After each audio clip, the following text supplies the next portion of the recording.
let's talk Galamsey. Yeah. And maybe we'll start with the big one. So the president, answered my question at the Your controversial question. I didn't aim for it to be controversial. He answered it, and he appeared to take an honest path in answering the question, and admitted that, look, there isn't really any way of telling at this point, even though there are plans to get to that stage. But I'm interested in what's happening now.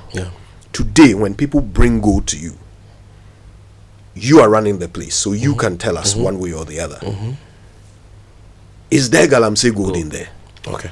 So, I'll answer that question. But first of all, let me clear some misconceptions that people have relied on your question and the answer the president gave to your question, to propagate in the last few days before I even come to the question. Because some have suggested that what the impression you sought to create, which I know was not your impression, but the impression they are rather seeking to create, is that GoldBod is promoting Galamsey.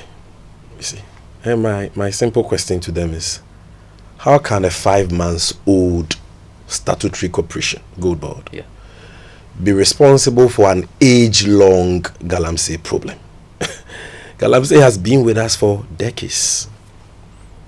Galamsey has been with us for decades. This is last year there was no GoldBod, yet we saw a lot of protests against Galamsey because Galamsey had reached unprecedented and alarming levels. So how can you say that a corporation that was established barely 5 months ago is the one to blame for Galamsey? I mean, nothing could be further from the truth. Okay.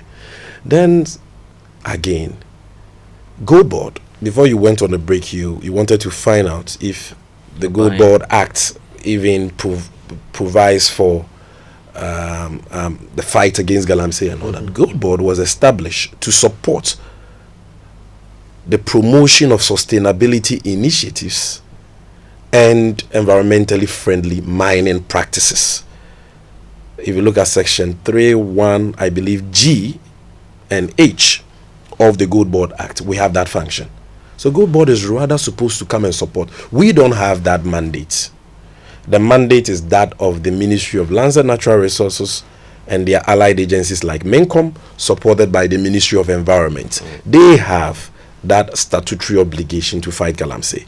But in stipulating our functions, Parliament said, GoldBod, since you will be in that space trading, you should support the fight. So, and in less than 5 months since our establishment, we've done what no institution in Ghana has done. This National Anti-Illegal Mining Operations Secretariat, which was formed to be a multi-sectorial, central coordinating body for this Galamsey fight, for us to optimize resource. They didn't have money. They didn't have vehicles. In less than 5 months, GoldBod has given them 5 million Ghana cedis and 5 Toyota Hilux vehicles. And we plan to give them more vehicles. And since we gave them that support, you've seen the renewed fight all over the place. Colonel Boa, the leader of NEMOS, was in my office thanking me. That's, I mean, it's not been easy. Getting resources to eat, sometimes getting even fuel to move and all that is challenging. Because the work entails a lot. And no matter how much we are allocated, it's just not enough. And so we need people to support. So how can, I'm coming on. So how can the same GoldBod that is supporting the fight against, established to support the fight against illegal mining, and is actually supporting the fight against illegal mining by putting in resources, be accused of promoting Galamsey? Now, the third point, before I come to your question, is that there has always been a market for gold anywhere in the world, including Ghana. Have we ever woken up to any news that there is stranded gold in Ghana? People have gold and they don't have people to buy. There's always demand. There is always demand. There is always a market. People always buy. So before GoldBod, gold had a market. Gold had buyers. So to create the impression that nobody was buying Galamsey gold, and all of a sudden you've had GoldBod, which is now giving Galamsey gold a market and therefore encouraging it, then clearly you don't understand what you're saying. Let me make this clear. Now I'm answering your question. GoldBod does not directly, as I've already explained, buy gold. GoldBod, as an institution, does not directly buy gold. Gold is bought for GoldBod by individuals, private individuals who are licensed to buy gold. These are not structures of the GoldBod. These are businesses. Like in the cocoa space, you have LBCs. Okay. Now these people who buy gold, because I don't buy gold. Some people say, does GoldBod buy gold? They first of all must understand that GoldBod itself is not on the market buying gold. GoldBod doesn't have buying offices for gold where we can check whether gold is Galamsey or not. Let's understand that. So these private people who we have licensed buy the gold.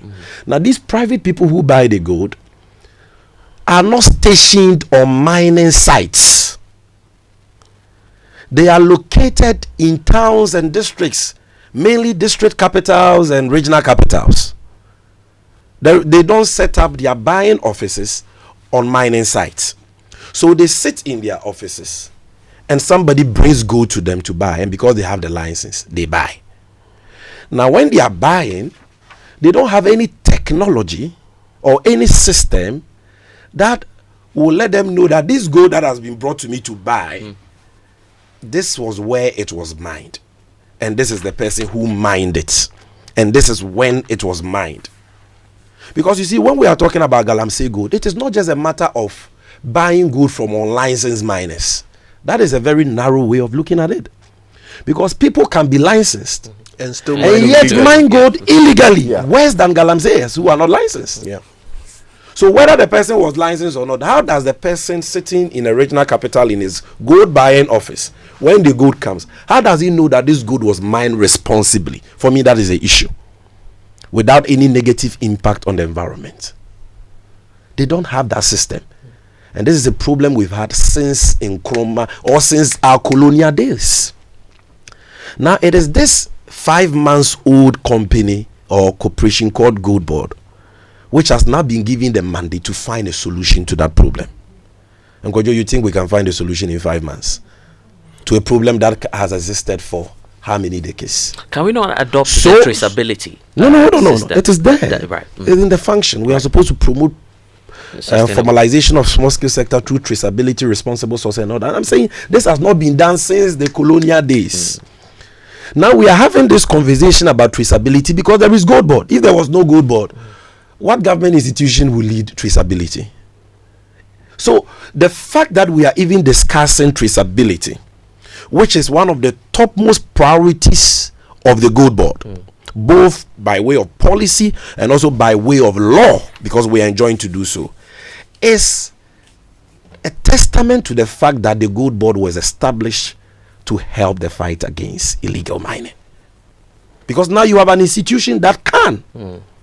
And we have given timelines that before the end of this year, we will introduce the traceability system and commence the implementation, because it will take a long time before you roll it out. When people talk about traceability, they don't understand.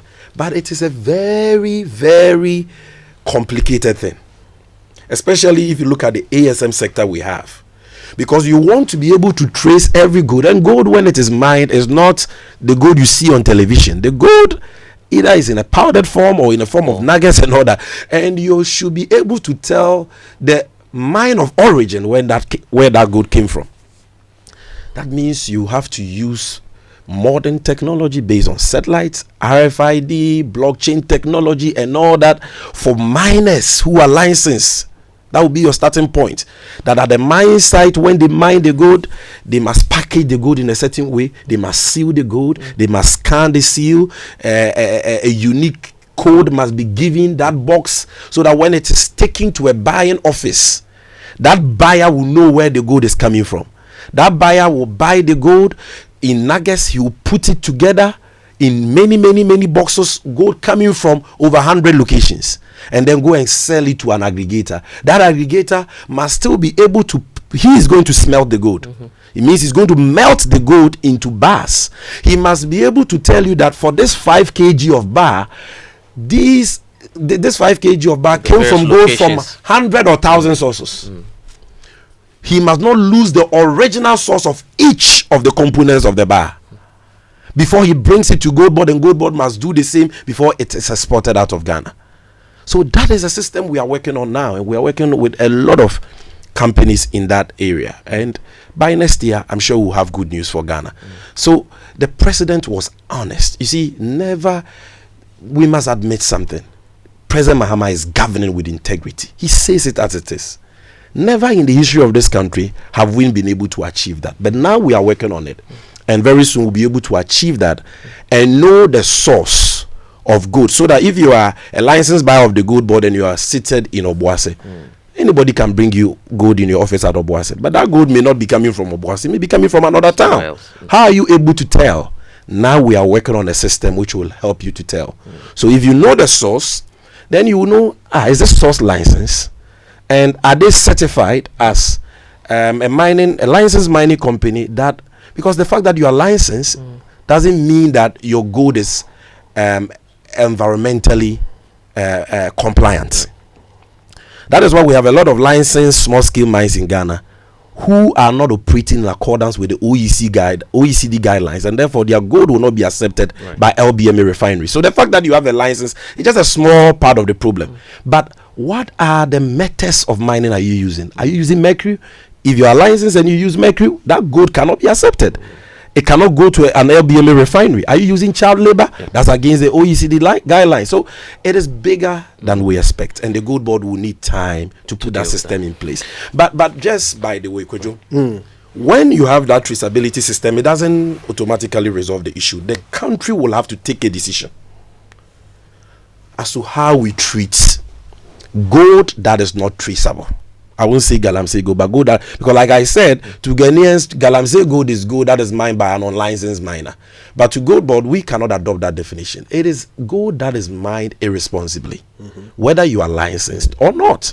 If you are not following the OECD guidelines, your gold will not be traced, and your gold cannot find its way into our reserves or into an LBMA. So what then happens to gold that is not traceable? That is gold coming from persons without licenses or persons with licenses but who are not even mining responsibly. Somebody will say, then don't buy it. The counter argument somebody can make is, if you don't buy it, then what are you telling them? To smuggle it? Because gold will always have a buyer. Gold will always have a market. And that gold is a property of the Republic vested in the president. So are you going to reject it and tell the person to smuggle it so that we don't even get the effects and the revenue we are supposed to get from it? Or will you say that for those producing traceable gold, we will buy your gold at a premium, like some LBMA refineries do? But if we are not sure about the sources of your gold, we'll buy it at a punitive discount to discourage that practice. All these things must be decided upon by Parliament and the government of the day. But the first thing is to have a traceability system in place, which is what GoldBod by law is mandated to do, and by policy has begun the processes. And like the president said, by next year we will commence the rollout. I'm not saying we are going to achieve it. We will commence the rollout, meaning that we will have that technology, we will have the hardware and the software, and then we will begin to onboard licensed miners onto it. Licensed miners who are complying with the OECD guidelines. We work with the MINCOM and Ministry of Lands and Natural to onboard them gradually until, if there are 1,000 licensed miners, we are able to onboard all of them. And this cooperative mining program that has been launched, we can even onboard some of them. Because you see, it is in our interest as gold traders to pursue traceability, because traceable gold is valuable than non-traceable gold. Because Ghana's small-scale gold is not traceable, all this money we've got in this $6 billion Kojo that we are discussing, it could be more. You know that. It could be more. Because that gold is not traceable, we are limited to only Dubai, Hong Kong, and India. Those are the places we can sell our gold, Turkey, and the likes. How much of that gold goes to LBMA refineries in Switzerland and China and the rest? You know, because there you get a better price, and that is what GoldBod wants. Yes, I mean, I was just going so to ask GoldBod, people are having a wrong, impression that as if GoldBod is in the market and we are going to Galamseyers and we have nothing of that sort is happening. Sammy, this is the whole truth. You were just talking about how President Mahama is governing with integrity and, of course, being honest with Ghanaians on the fight against illegal mining. But prior to our conversation, there was a lot of questions that probably, let me chip this in before we go for the break. There were a lot of, and when we come back, I would like to talk about the Galamsey we'll fight. do that. There were a lot of, so far the conversation on the Galamsey fight has not been very reflective of what is actually happening. Indeed, on the because ground, and that's where I wanted us to go to, where of course some listeners had sent us pictures and videos of your press conference that you did at the banks of River Pra. That came up, and many are asking, do you have a second thought on that? That looking at the challenges that President Akufo-Addo was confronted with at the time, and now that you're in the space, having seen for yourself what's in the sector, you would have toned down on your approach, probably, and your criticism. We'll hear your answer when we come back. We'll do that, from these messages after the break. have been said. Sammy Gyamfi once said, "Series." Let's go into that series. He was at River Pra. Yes, Sammy, that's where you did the press briefing, I believe, at the time where, of course, you were asking that President Akufo-Addo be removed as co-chair of the SDG issues. With hindsight, would you say, well, it was a bigger fight than Akufo-Addo? Not at all. With hindsight, I'll go back to that very location and do the same press conference because against against Akufo-Addo, because in fact, and you will all attest to, President Akufo-Addo lacked the political will and commitment to end the Galamsey menace, and he actually promoted it and made it a free-for-all venture for his party apparatchiks and appointees who decimated our forest reserves and water bodies. And I have no regrets for the stance some of us took in opposition against his government. You see, I am proud of the fight against illegal mining that is being waged by the NDC Mahama government so far. I'm proud. I'm proud because significant strides are being made. And that is my worry about the ongoing conversation about Galamsey. Very important conversation. But we are not giving it that holistic full picture. Okay. Kojo, the country that was handed over to us on 7 January 2025 was a country that was not fighting Galamsey at all. As a matter of fact, what was happening was that fighters of Galamsey were being fought. Fighters of Galamsey were being arrested, prosecuted, and jailed. I don't think that should be lost on us. As a matter of fact, in the whole of 2024, and Erastus Asaredonko will bear me out, the whole of 2024, there was not even a single operation against Galamsey. Because the government of the day said it had lost in mining areas in the previous 2020 elections because of its fight against Galamsey, which was not true. They lost because of their fraudulent fight against Galamsey. But that was what they said. And I remember very well their national youth organizer going to mobilizing MPP youth to go and confront protesters. Democracy Hub, that's their name. Yeah, Democracy. That they should go to the bush and protest against Galamsey. Some were arrested and handcuffed and all that for protesting against Galamsey. There was no fight. Because now there is a fight. That in itself is a significant improvement on the status quo that we inherited. But the results are worse. The results are not worse. The numbers don't lie. The results are not worse. Let me demonstrate. Tell me about the results so you're talking about. Take the Konyako water treatment plant that has just been shut down. The NTU levels in the water source there in August 2024 were around 14,000 NTU. That's bad enough. That's terrible. It's now around 32,000. Yeah. That's more than double. Yeah. Okay. Now, that's just one place. Yeah. You have several other places where the water treatment plants are being shut down because of Galamsey. Yeah. We've got far more excavators coming into the country than ever before, according to your own transport minister. Over 200 a day, right? These are numbers that have increased, escalated over the past 9 months. So it may well be that you are doing things to fight Galamsey, but isn't it also true that the things you are doing aren't working? That is a half-truth. That is not wholly true. The data you've put out is correct, but that is not all there is in terms of data on turbidity levels. So you are right, but you are not wholly right, because there is also data that shows that with regards to certain water bodies, NTU levels or turbidity levels have improved. So that is why I say we must analyze this holistically. Let me give you examples. I just took this data from the Water Resources Commission this morning, and I'll share with you. 2024 turbidity levels, they collect data twice a year, February and July. February for the dry season, and they do July for the wet season. And I wanted to see the trend 2024-2025. In many cases, it has worsened, you're right. But in many cases too, we've seen improvements. And I'll give you typical examples. Number one, River Densu at Mangwase. The wet season, July of last year, the turbidity level was 256. Today it is 44. 256 to 44, Kojo, is an improvement.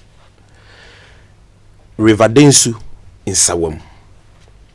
July 2024, NTU level 59. July 2025, NTU level 19.1. This is an improvement. Come to River Nkobra, Domenase. July 2024, the turbidity level was 3,720 NTU. 3,720. Today it is 2,920. That is a reduction, which is good. River Tano, Elubo. The NTU, the turbidity level in NTU for July was 1,010 NTU. As I speak to you now, it is 834. River Tano, Seshi, NTU level of 12.3.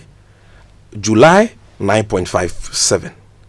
July 2025. So I give you 2024, then I give you 2025. Okay. Barikese, River Ofin, NTU level July last year, 2024, 41.9. This year, July 2025, 18.20. Dadieso, River Bia, very significant improvement. July last year, the turbidity level was 1,190. July this year, 372 NTU. Bamboy, Black Volta, there's a lot of illegal mining there. NTU for last year, 52, July. This year, 4.79. So, you are right that in some cases, many cases, you're right, is worsened. In other places too, it has improved.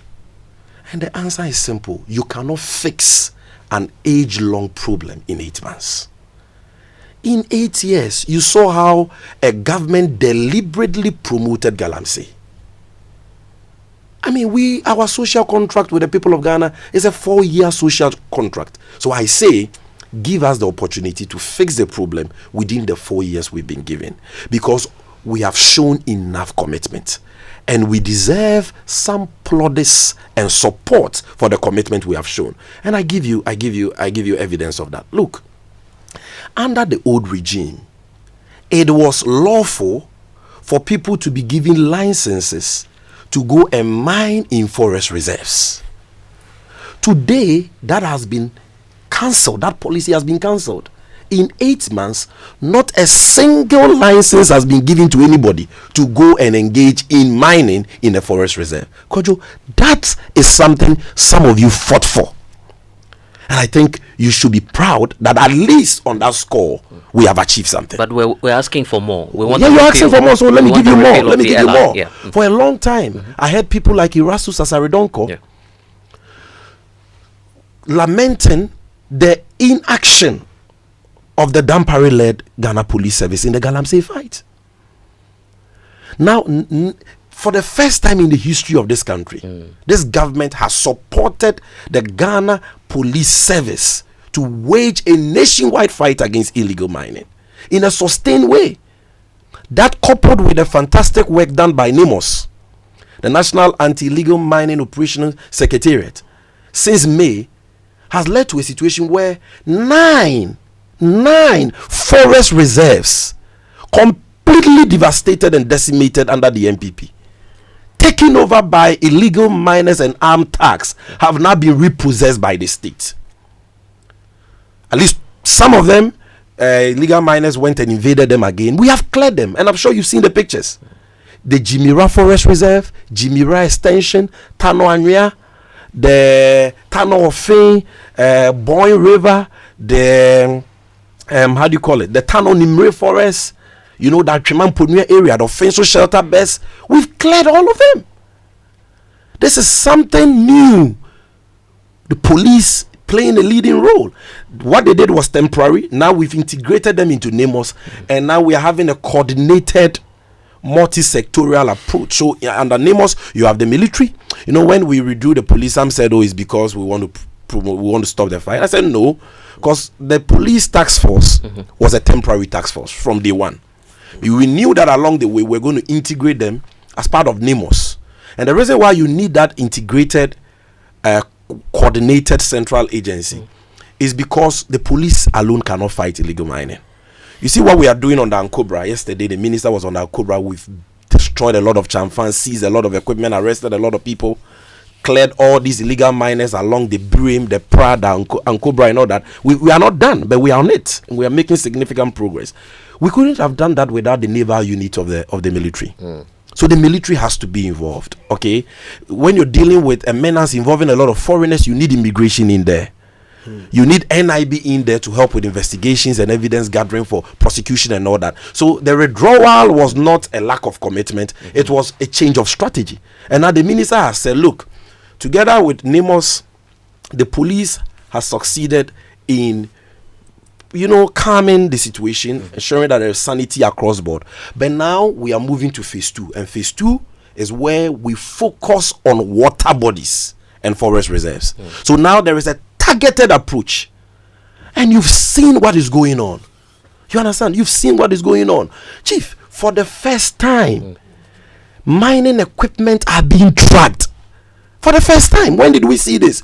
That Ghana, you will import excavators. Kojo, the reason why you are seeing excavators now is because hitherto nobody cared about excavators coming in. Now somebody cares. The president has given instructions that you don't clear the excavator until it is registered and a tracker inserted in it, because there is a law that makes that a mandatory requirement. You see, so it doesn't matter how many excavators are coming in every day. Once you are registering and you are tracking them, you know who owns it. So if it is found engaged in illegal mining, you can go for the kingpin, the owner, and not the those young guys working on those mines. Okay, and then you will be able to also give proper account of all these equipment. These things are happening for the first time. For the first time, water pumps are being seized, over 900 of them, and they are not being given to party apparatchiks because party Yeska. We have given it to Ministry of for Agriculture. Excavators are being seized and they are not getting missing, they are not getting stolen because party Yeska. They had police stations at the district level, and we are giving that to district assemblies and the Ministry of Roads for developmental projects. Something new is happening. We are taking forest reserves back. We've made forest reserve rare zones again. But there are challenges, I agree. There are still places that people are doing this, and we didn't. And nobody should expect that we will be able to solve the entirety of the problem in 8 months. What you need to see in 8 months is what you are seeing: a clear political will, a new approach. Okay. Okay, and that is what we are seeing. Right. So if today, Kojo, you have a situation where NEMOS is fighting, the police are all involved, soldiers, we are fighting it. We are taking back our forest reserves. We are targeting these water bodies and clearing the illegals there. We are tracking excavators for the first time in our history. We are not giving licenses to people to mine in forest reserves. And more importantly, for the first time in our history, we have recruited and resourced blue water gas to protect water bodies. And look at the role they've played, the work they are doing with NEMOS in the Zema area. I'm sure Erasmus has been sharing the images with you. We are clearing all the Galamseyers from there. The blue water gas are working. So the Minister for Lands, Ama Kofi Boa, is doing a lot. The President is very passionate about this fight. I know that very soon a stakeholder conference is even being held under his auspices. Okay, so this is not the same Galamsey situation we had in our country last year. Something drastic is being done, significant strides are being made. Let's acknowledge that, and let's criticize where there are issues and help state actors, those responsible for the fight, to do that. That is why on our part as GoldBod, we are supporting. We're giving them 5 million, we've given them 5 pickups. We'll give them, very soon we'll give them more pickups because they need more. We'll give them more money. And I want to encourage corporate Ghana and all those who can help, because now the genuine political will, which is the most important ingredient needed to defeat the Galamsey menace, is there. Right. It didn't used to be the case. Sammy, I'm so grateful to you. Our time is up. I'm shocked at how fast it has gone, because we still have loads. You should give us 5 more. 5 more minutes. Our audience have been sending me loads and loads of questions. If you like, if you ask me 1 or 2, if you agree, because we can't do it on air. If you agree, I'll arrange maybe after this with a camera for 10 minutes. You and me will answer our audience's questions, and we'll put it on social media. That's fine. We can do it in your office if you like. Okay. So we'll arrange after this. 10 minutes on a camera. I want to plead that you give the NEMOS team that is doing a marvelous job on the field the needed coverage and support. They need to be encouraged. We need to amplify what is being done. But please, where they get it wrong, feel free to criticize us. Your criticism will help keep us on our toes. That's our job. And we are committed to ending this menace. Thank you.